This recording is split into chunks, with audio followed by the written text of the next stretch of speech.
जौनपुर सच दिखाने की हिम्मत। नमस्कार, मैं कपिल देव सिंह, आप देख रहे हैं आपका अपना चैनल दहाड़ न्यूज जौनपुर सच दिखाने की हिम्मत। उत्तर प्रदेश के जनपद जौनपुर का मनियाहू बना भ्रष्टाचारियों का अड्डा। जी हां, आज मैं आपके सामने उत्तर प्रदेश के जनपद जौनपुर के मनियाहू तहसील के अंतर्गत जो भी विभाग आते हैं उसके बारे में आपको जानकारी देने जा रहा हूं, क्योंकि सबसे बड़ा भ्रष्टाचार अगर कहीं हो रहा है जिले में तो वो है मनियाहू। सबसे पहले मैं आपको मनियाहू तहसील लेता हूं। मनियाहू तहसील के अंदर इतने बड़े भ्रष्टाचार हो रहे हैं कि जिसे सुनने के बाद आपके रोंगटे खड़े हो जाएंगे, दांतों तले उंगली दबा लेंगे कि क्या इस तरह से भी हो सकता है। आपसे बता दूं कि लेखपाल महोदय राजस्व से संबंधित अधिकारी हैं। ये ग्रामीण क्षेत्रों में जाते हैं, किसी की ज़मीन की पैमाइश करना होता है, किसी की पक्की नाप करना होता है, किसी की पत्थरगड्डी करना होता है। तो ये क्या करते हैं, वहाँ गांव में जाकर के मामले को सुलझाने के बजाय उलझा देते हैं। सबसे पहले तो जिसने पैमाइश की मांग की वो तो सरकारी पैसा जमा कर दिया, सरकारी फीस जो होता है उसकी रसीद उसको मिल जाती है। लेकिन जो लेखपाल महोदय को उस जमीन की नाप के लिए नियुक्त किया जाता है वो अलग से आवेदककर्ता से धन की वसूली करता है कि मुझे इतना दो तब मैं आपका नापूंगा। सामने वाला मजबूर हो जाता है पैसा देने के लिए, और पैसा देने के बाद जब लेखपाल महोदय उस ग्राम सभा में पहुंचते हैं तो नाप कर देते हैं। और अगर कहीं वही दूसरा पक्ष भी उनको मिल गया तो उनसे धन की मांग करते हैं, और जब उधर से भी पैसा मिल गया तो उनके पक्ष की नाप कर देते हैं। तो आप बताइए कि इससे विवाद बढ़ेगा या विवाद रुकेगा। और तो और मनियाहू तहसील के अंतर्गत मनियाहू जो अंदर तहसील बना हुआ है उसके अंदर जितने अच्छे अच्छे पदों पर नियुक्त अधिकारी बैठते हैं उनसे मिलने के लिए तमाम दलाल आपको उस मनियाहू तहसील में घूमते नजर आएंगे। इनके कई चेहरे होते हैं। एक चेहरा तो ऐसा होता है कि आपको लगेगा ही नहीं कि ये दलाल है, उसके पास लोग जाने से कतराते हैं। लेकिन वही एक चेहरा और सामने आता है, लंबे लंबे कुर्ता, लंबा पैजामा, वो भी सफ़ेद कलर का, जूता भी सफ़ेद कलर का, चश्मा काला, चंदन लगा हुआ। वो अपने हाव भाव से जो फरियादी उस तहसील में आते हैं, चाहे उनका काम एसडीएम के यहाँ हो, चाहे तहसील में हो, तहसीलदार के यहाँ हो, चाहे नायब के यहाँ हो, या फिर रजिस्ट्रार ऑफिस में हो, वहाँ पर फरियादी पहले ही जाकर फरियादी वो देख ही नहीं पाता कि हमको किससे मिलना है और कहाँ काम कराना है। वो दलाल जो इस टाइप के हैं, जो मैंने दूसरा टाइप बताया, उनसे मिल लेता है, इतना दे दो तुम्हारा काम ऐसे करा दूंगा। अब अपने हाव भाव से इतना आकर्षित कर लेते हैं फरियादियों को कि मजबूर हो जाता है फरियादी उसको पैसा देने के लिए। उसके बाद पैसा ले लिए, काम हो चाहे न हो, न उनको उनका घर पता है, न एड्रेस पता है, कुछ नहीं, पैसा दे के चले जाते हैं। पता चला वही फरियादी फिर लगातार महीनों उस मनियाहू तहसील में घूमता रहेगा, उसका काम नहीं होता। तो सबसे पहले मैं मनियाहू की जनता से कहूँगा कि इन दलालों से बचें। और रजिस्ट्रार ऑफिस की बात तो निराली है, वहाँ पे 2 ही सरकारी कर्मचारी हैं, बाकी सब प्राइवेट में अपना मज़े कर रहे हैं। कैसे भी आए माल आए बस। और मैं आपको बता दूं कि मनियाहू तहसील के अंतर्गत ही एसडीएम मनियाहू के कोर्ट के बगल में क्षेत्राधिकारी मनियाहू का कार्यालय है।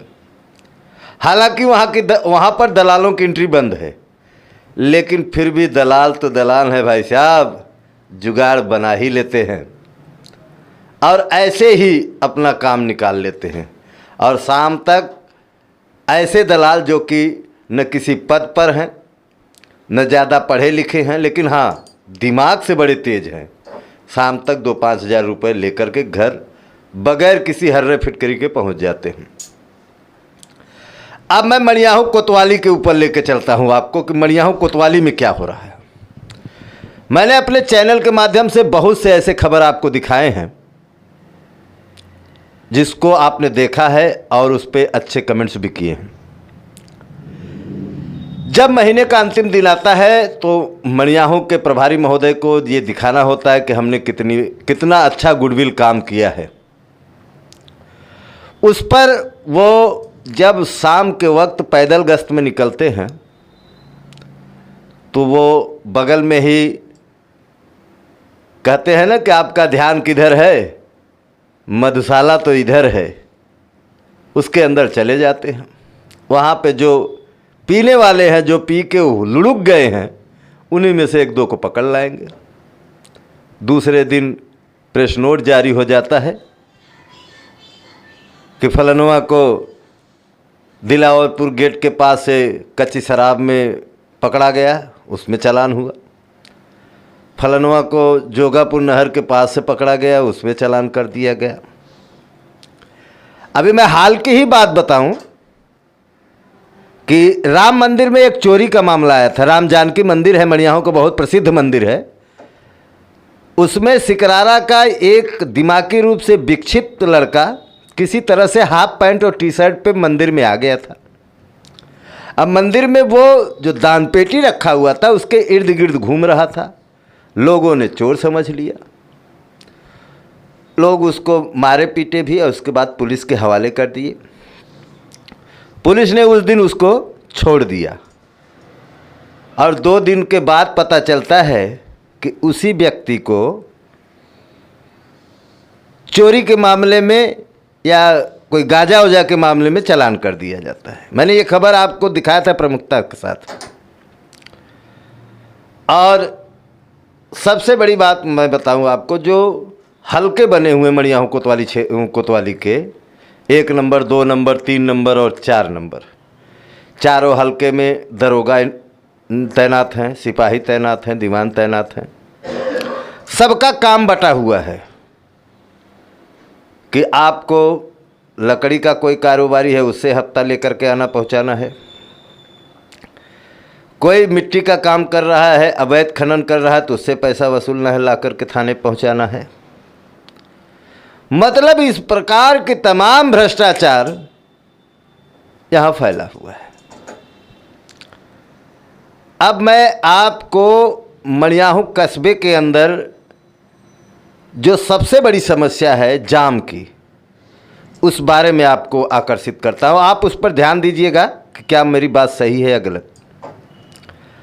आप रानीपुर फाटक से लेकर के भगत सिंह तिराहे होते हुए, गांधी तिराहे से होते हुए, गोला बाजार होते हुए आप बाजार के उस साइड चले जाइए, लास्ट छोर पे विवेकानंद स्कूल के पास तक।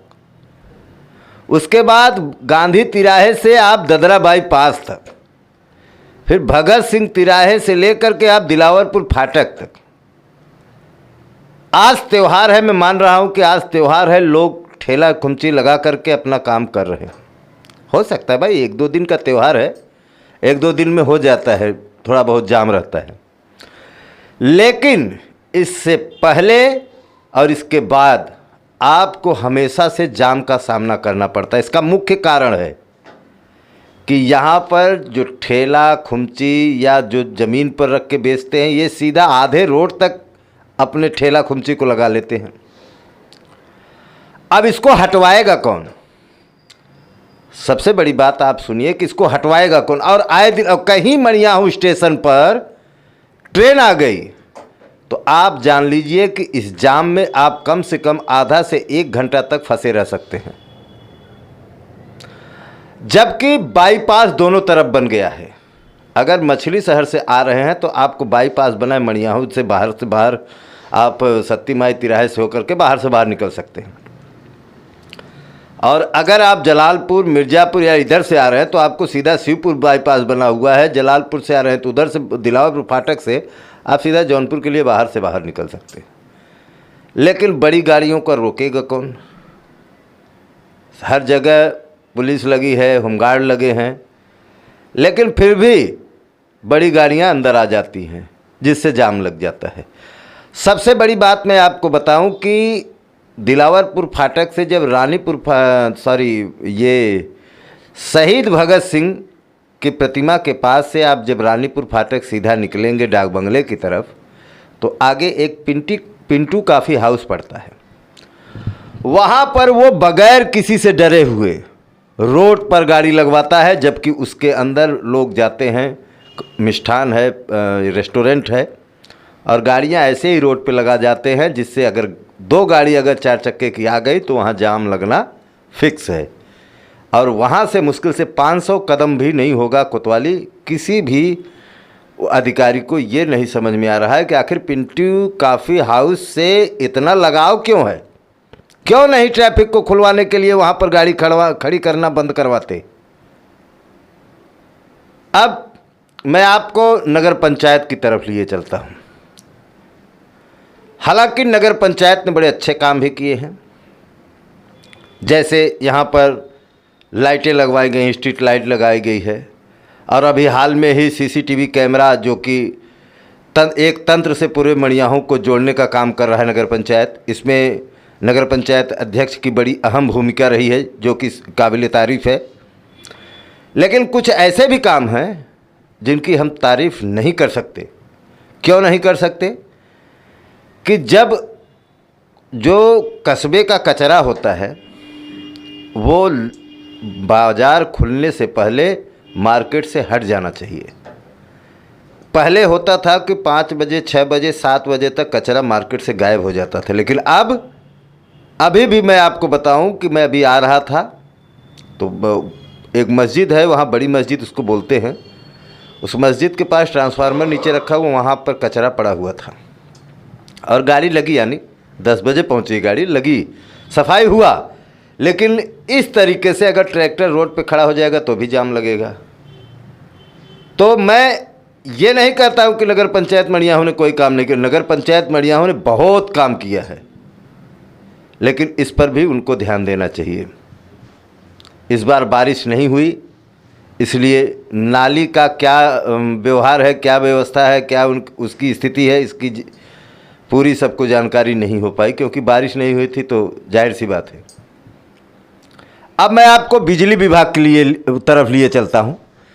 बिजली विभाग में इतनी घोर लापरवाही हो रही है, इतनी ज़्यादा भ्रष्टाचार हो रहा है कि मैं आपको क्या बताऊँ। सबसे बड़ी बात बताऊँ कि इसमें लोगों की भी गलती है। कनेक्शन पास नहीं करवाते, बिजली की चोरी करते हैं, कटिया लगा कर करते हैं। इस पर ध्यान कौन देगा? जबकि अभी कुछ दिन पहले रामनगर ब्लॉक अंतर्गत डिडारपुर ग्राम सभा में डीएम का चौपाल लगा था, गांव की समस्या, गांव के समाधान के तहत। उसमें बिजली विभाग के एक्सियन को जमकर डांट फटकार लगाई थी डीएम साहब ने, और कहा था कि इतना कम कनेक्शन क्यों है और बिजली की खपत ज़्यादा है। इसका मतलब है कि यहाँ कटिया लगा हुआ है। अभी मैं आपको बताऊं, कादीपुर रामनगर ब्लॉक अंतर्गत कादीपुर ग्राम सभा है, आज भी वहाँ पर बांस बल्लियों के सहारे से ट्रांसफार्मर से कटिया लगाकर एकदम मकड़ी के जाले की तरह से बन गया है। मैंने खबर भी अपने चैनल पर प्रमुखता से दिखाया था, लेकिन अभी तक उस पर कोई कार्रवाई नहीं हुई। बिजली विभाग के कर्मचारी, उच्चाधिकारी, एसडीओ साहब अभी तो ये खाली गांव-गांव में जाकर के सिर्फ बिल वसूल रहे हैं, और बिल इतना आ रहा है, बिजली की इतनी खपत हो रही है कि लाइट कम जा रहा है लोगों के पास। लेकिन इस पर क्या कौन ध्यान देगा? तो ये है ये मामला बिजली विभाग का। तो आप अनुमान लगाइए कि जब एक तहसील के अंदर इतने विभाग हैं। अभी मैंने तो मेन बात तो आपको बताया ही नहीं। स्वास्थ्य विभाग के बारे में आपको बता रहा हूं कि हमारे मणियाहू नगर में स्थित सामुदायिक स्वास्थ्य केंद्र है, वहां पर अधीक्षक महोदय बैठते हैं। उन्हीं के नाक के नीचे तमाम ऐसे पैथोलॉजी सेंटर चल रहे हैं कि जो कि बगैर किसी डिग्री के, बगैर सिर्फ टेक्नीशियन पैथोलॉजी में जांच कर रहा है।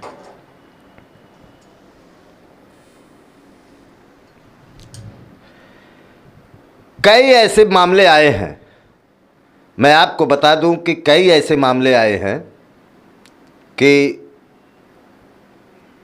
सीएमओ साहिबा भी इस पर ध्यान नहीं दे रहे। एक प्रोग्राम में स्वास्थ्य मंत्री जी आए थे डाक बंगले पर।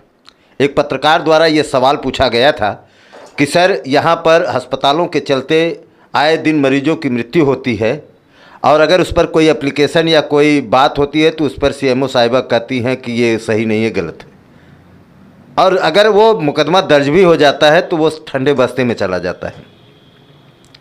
इस पर स्वास्थ्य मंत्री जी का जवाब क्या था कि मैं इसको नहीं मानता हूं, आप लिखित दे दीजिए। अब बताइए, एक स्वास्थ्य मंत्री से एक पत्रकार इस तरह की बात कर रहा है तो जाहिर सी बात है कि उसके पास अगर प्रूफ नहीं होगा तो बात कैसे करेगा। और जो चीज़ मैं आपको बता रहा हूं, ये सारी चीज़ का प्रूफ मैं रखा हूं। अभी कल परसों की बात मैं बताऊं, मैं एक पैथोलॉजी सेंटर पे गया, सामुदायिक स्वास्थ्य केंद्र के बगल में ही है। मैंने उससे पूछा तो उन्होंने कहा कि सर, मैंने एक डॉक्टर साहब को यहाँ पर रखा हुआ है, हायर किया हुआ है, वो 3 दिन यहाँ बैठते हैं, बाकी 3 दिन नहीं बैठते। 3 दिन मैं ही जो है इसको जांच करता हूँ। और दूसरे एक पैथोलॉजी सेंटर ने कहा, उसके जो जांच करता थे, उन्होंने कहा कि सब लोग कर रहे हैं तो हम भी कर रहे हैं। यानी स्वास्थ्य विभाग में इतनी बड़ी घोर लापरवाही, लोगों की जान उन लोगों के हाथ में है जो कि अयोग्य हैं, उस लिए अयोग्य हैं, जांच के लिए अयोग्य हैं। ऐसे हाथों में लोगों की जान कैसे सुरक्षित रह सकती है, ये आप सोचकर बताइएगा। ठीक है, आप हमारे चैनल से बने रहिए, जुड़े रहिए। ऐसे ही मणियाहू तहसील के जितने भी जनता है सबको जागरूक करता रहूँगा। आप लोग भी जागिए, लोगों को भी जगाइए और स्वच्छता पर विशेष ध्यान दीजिए, क्योंकि हमारे देश के यशस्वी प्रधानमंत्री नरेंद्र मोदी जी ने स्वच्छता अभियान का जो बिगुल बजाया है, उसमें हमारी आपकी सहभागिता होनी चाहिए। स्वच्छ रहें, निरोगी रहें, स्वस्थ रहें, मस्त रहें। जय हिंद, जय भारत।